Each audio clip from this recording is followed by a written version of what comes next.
Indonesia dan Kementerian Hukum dan HAM atas berkenan. Kapolri Jenderal Polisi Tito Karnavian semakin menguatkan tekadnya untuk membentuk Densus Tipikor Polri. Kapolri Jenderal Tito Karnavian memaparkan dua skema pembentukan Densus Tipikor. Skema pertama, Densus Tipikor dibentuk satu atap, dipimpin 3 lembaga, Polri, Kejaksaan Agung, dan Badan Pengawasan Keuangan dan Pembangunan BPKP. Skema kedua, Densus Tipikor dibentuk mirip dengan Densus 88 anti teror yang terdiri dari Polri dan Kejaksaan Agung. Nantinya Densus Tipikor dipimpin perwira tinggi bintang 2. Sementara Kejagung menyiapkan satu tim satgas khusus yang akan langsung menerima limpahan tugas dari Polri agar cepat naik ke persidangan. Tito bahkan sudah merinci biaya yang dibutuhkan, yakni 2,6 triliun rupiah. Anggaran besar ini untuk belanja 3.560 pegawai sekitar 786 miliar rupiah. Belanja barang 359 miliar rupiah dan belanja modal 1,55 triliun rupiah. Namun, rencana baru Kapolri ini telah mendapat penolakan dari Kejaksaan Agung. Kapolri Jenderal Polisi Tito Karnavian mengaku tidak masalah jika Kejaksaan Agung menolak bergabung dengan Densus Tipikor Polri. Tetapi Kapolri meminta Kejagung membentuk tim khusus untuk berkomunikasi mengenai kasus yang ditangani Densus Tipikor. Kalau tidak satu atap, ya, tidak menjadi masalah. Tapi ada yang dibentuk tim khusus yang bisa berkontak langsung, berinteraksi langsung sejak langkah penyelidikan, sejak awal. Sehingga tidak terjadi bolak-balik perkara. Seperti di Densus 88 itu ada satgas khusus penuntutan kasus terorisme, satgas penuntutan terorisme namanya di Kejaksaan Agung, yang mereka sudah berparalel bermitra dengan Densus 88, sehingga begitu ada kejadian teror atau penangkapan sejak dini, anggota Densus 88 sudah paham. Sementara Jaksa Agung HM Prasetyo mengatakan, Kejaksaan Agung dan Polri tidak bisa berada satu atap karena belum ada undang-undang yang mengatur. Meski demikian, Kejaksaan Agung akan bersinergi dengan Polri maupun KPK dalam menangani kasus korupsi di Indonesia. Ya, bukan berarti kita saling membaurkan diri, bukan, tapi dalam bersinergi perlu. Ya, kita semua harus mengacu pada undang-undang yang ada. Ya, kita harus taat asas itu. Kita negara hukum. Termasuk dalam proses penegakan hukum juga jangan menabrak aturan undang-undang. Kita mengapresiasi adanya rencana membentuk Densus Tipikor di bawah tentunya koordinasi lingkup organisasi Polri. Langkah Kapolri ini mendapat reaksi dari berbagai kalangan. Sebab selama ini Polri sudah memiliki Direktorat Tindak Pidana Korupsi yang harus diperkuat oleh Kapolri dan bukan membuat lembaga anti korupsi baru. Densus Tipikor Polri ini juga disebut-sebut sengaja untuk menyaingi KPK. Sebab Densus Tipikor Polri menginginkan fungsi penyelidikan, penyidikan, dan penuntutan berada dalam satu atap seperti yang dimiliki KPK. Sementara KPK tidak mempersalahkan pembentukan Densus Tipikor Polri ini. Sebab KPK tetap akan fokus menangani perkara korupsi di atas 1 miliar rupiah. Tim Liputan, JAK TV.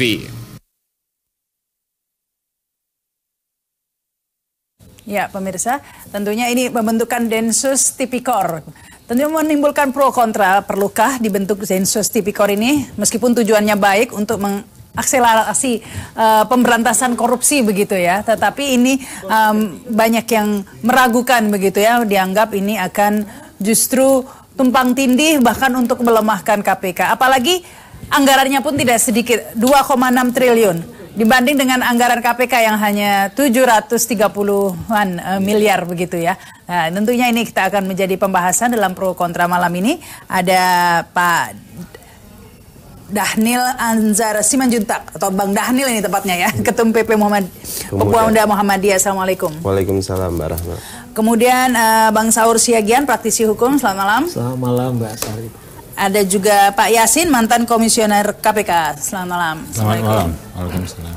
Iya, mungkin ke Pak Dhanil dulu deh, Bang Dhanil dulu nih, karena kan banyak yang mengkritisi ini Bang. Memang perlu tidak dibentuk Densus seperti ini? Pertama, saya tentu mengapresiasi ya niat baik dari pihak kepolisian untuk mendorong akselerasi pemberantasan korupsi. Ya, kita apresiasi niat itu. Namun kemudian cara dengan membentuk Densus Tipikor menurut saya kurang tepat. Kenapa kurang tepat? Toh selama ini sebenarnya di kepolisian itu sudah ada satuan khusus yang memang menangani tipikor. Nah, kenapa tidak kemudian itu saja yang dimaksimalkan tugasnya untuk menangani kasus-kasus korupsi? Tapi mungkin ini niatannya untuk membantu KPK juga, mengingat KPK terbatas begitu kan, personelnya hanya 1.000, sementara Densus ini kabarnya akan 3.000 begitu. Iya, toh di kepolisian ada ada satuan itu diperkuat saja. Jangan lupa Mbak Rahma, di kepolisian ini punya tanggung jawab yang luar biasa ya. Dia juga menangani permasalahan kriminal lainnya. Bahkan di BNN itu juga polisi, BNPT sebagian polisi, dan banyak sekali tugas-tugas keamanan dalam negeri, ketertiban dan segala macam. Bahkan PR besarnya menuntaskan kasus. Betul. Bahkan buat SIM saja itu adalah juga bagian tugas polisi. Sehingga banyak sekali, bahkan kami sempat dulu untuk JR, saya, Pemuda Muhammadiyah dan beberapa tokoh itu untuk JR pembuatan SIM supaya polisi tidak terjebak pada kerja-kerja administratif. Jadi luar biasa banyak tugas polisi ini. Nah, apalagi kemudian ada Densus Tipikor lagi yang kemudian ketika besar sekali entitas-entitas kepolisian, maka tingkat kontrolnya, tingkat manajemen internal kontrolnya itu makin lemah. Baik. Nah, dengan kondisi seperti ini justru jadi PR besar buat polisi untuk kemudian melakukan upaya reformasi bidang kepolisian. Karena selama ini kan yang terjadi justru dianggap polisi tidak efektif dalam menangani kasus-kasus korupsi, apalagi kalau kemudian kasus itu terkait dengan polisi itu sendiri, atau politisi yang berpengaruh. Sebutlah KPK itu selalu mengalami serangan balik kalau kemudian KPK sedang menangani kasus-kasus yang terkait dengan polisi. Itu selalu begitu. Coba Anda bayangkan, mau nggak polisi dan bisa nggak polisi menangani kasus-kasus yang terkait dengan atau dibuktikan dulu lah kasus sendiri. novel ini dituntaskan begitu itu ya. bagian yang sederhana begitu ya. Itu salah satunya kira-kira gitu. Sebelum untuk Densus mungkin mikirin kasus novel dulu. Nah, tapi lepas dari itu Pak Yasin ya, kita tahu tadi dikatakan Pak Tito juga bahwa ya Densus 88 sudah sukses begitu ya untuk memberantas teroris. Nah, ini akan dibuat sistem seperti itu untuk kasus korupsi. Ya, jadi kalau baru saja dibentuk Satgas Sapu Bersih Pungli, itu dasarnya juga PP. Di situ kita lihat itu juga ada operasi tangkap tangan. Terus kemudian juga ada program pencegahannya di situ. Itu kan berarti kan membentuk artinya satuan-satuan tugas yang bermacam-macam. Baru saja dibentuk, sekarang membentuk lagi. Jadi kalau kita melihat urgensinya bahwa korupsi itu menyebar di seluruh wilayah Indonesia, baik di pusat maupun di daerah, ada di luar kewenangan KPK, karena apabila pejabat eselon 2 saja atau eselon 3 atau eselon 4 camat dan lurah tidak bisa tertangani oleh KPK, itu yang notabene kan petty corruption. Petty corruption itu lebih ampuh adalah pembenahan sistem. Sekarang pertanyaannya, kan banyak inspektorat atau yang disebut dengan pengawasan internal di masing-masing lembaganya. Itu yang harus dimaksimalkan untuk mencegah korupsi, kalau menurut pandangan saya. Jadi mekanisme untuk pemberantasan korupsi sendiri sudah ada beberapa katakanlah kerangka hubungan kelembagaan melalui koordinasi dan supervisi, baik itu di bidang penindakan maupun di bidang pencegahan. Itu saja yang dimaksimalkan. Ya, tapi kan kita tahu bahwa KPK ini memang menumpuk kasusnya, banyak yang tidak tertangani seperti itu ya, sehingga dianggap kurang personel juga seperti itu. Iya, memang KPK itu kan didesain untuk memberantas korupsi yang high ranking official, bukan sampai yang bawah-bawah. Ya, high ranking official saja sudah menumpuk kasusnya kan Pak di KPK itu. Iya, memang iya. Nah, itulah maksud daripada yang diatur di pasal 6, pasal 7 Undang-Undang 30 tahun 2002 tentang koordinasi dan supervisi itu.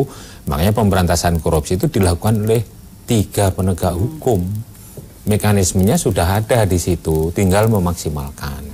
Sekarang yang misalnya yang sudah dikorsub di bidang penindakan itu ada 175 kasus. Ya, kasus-kasus penting lah ini, baik di kejaksaan maupun di kepolisian. bekerja sama dengan KPK. Itu kan knowledge sharing di bidang penindakan gitu. Saya ke Pak Saur ya. Kalau Anda melihat kok tiba-tiba muncul ini sekarang ini Densus Tipikor ini ada apa di balik ini menurut Anda, Pak Saur? Ada satu menurut saya ini kelihatannya untuk kali ini saya minta maaf nih kepada Pak Kapolri, kayaknya dia terjebak jebakan Batman dari teman-teman pansus IKTP ini kelihatannya kan. Ini muncul kemudian Densus ini kan ketika katakanlah bagaimana upaya pansus IKTP mengatakan memberi penguatan kepada KPK, tapi kerjaan mereka belum selesai, sudah teriak-teriak, kemudian ini dibubarkan. Teriak-teriak KPK itu teroris, kemudian kayak gitu PKI dan lain-lain. Nah, saya khawatir kalau Pak Tito ini nggak hati-hati, ini saya kira akan polisi ini akan menjadi korban daripada teman-teman di pansus. KPK Aris Budiman karena mereka tarik-tarik, kemudian posisi beliau, kredibilitas beliau kemudian jadi dipertanyakan, kemudian juga kemarin tuh jaksa ditarik-tarik, akhirnya dibilang kejaksaan teriak-teriak kok penangkapan recehan kok itu membuat gaduh gitu. Nah, ini saya kira yang paling mendasari kenapa ini ada. Nah, menarik tadi apa yang dibilang oleh Pak Yasin, kita kelihatannya mensimplifikasi soal masalah kita itu adalah kalau kita bentuk masalahnya udah selesai. Tadi bagus itu Pak Yasin. Sekarang bagaimana kabur cyber pungli? Nggak kita pernah dengar lagi. Mbak Rahmat tahu nggak siapa yang mengkoordinir cyber pungli? Menko Polhukam lu nggak tanggung-tanggung. Dan dia tanggung jawab kepada presiden. Dan dasarnya PP. Dasarnya PP. Itu sudah menurut saya udah cukup. Sekarang mereka di mana? Kalau cuman polisi itu kan cuman hanya penyidikan, kemudian kasus-kasus di kepolisian. Nah, yang paling hanya juga awal-awalnya saja ya. Nah, ini saya lihat ini adalah panas-panas tai ayam, tapi tidak terstruktur, tidak fundamental, kemudian tidak holistik. Nah, yang kedua juga harus kita kritisi juga dan kita berikan masukan kepada polisi bahwa kultur di polisi itu masih PR yang sangat luar biasa. Contoh kasus misalnya, kasus penyidik Pak Broto lah ya, yang dulu waktu dia di penyidik di Broto Seno. Dia waktu di KPK ini bagus sekali. Begitu dia kembali kepada kepolisian, hari ini dia sekarang ini ada di penjara, ada dihukum karena melakukan korupsi. Maksud saya ada yang juga harus kita catat secara serius juga. Apakah kultur di kepolisian itu kemudian sudah berubah? Jadi jangan misalnya kita buat lembaga seakan-akan selesai. Saya kira bukan selesai penyelesaiannya seperti itu. Atau lebih baik fokus ke PR untuk memperbaiki atau mereformasi Polri itu sendiri begitu ya. Yang paling fundamental. Kita akan kembali lagi pemirsa setelah pesan-pesan berikut.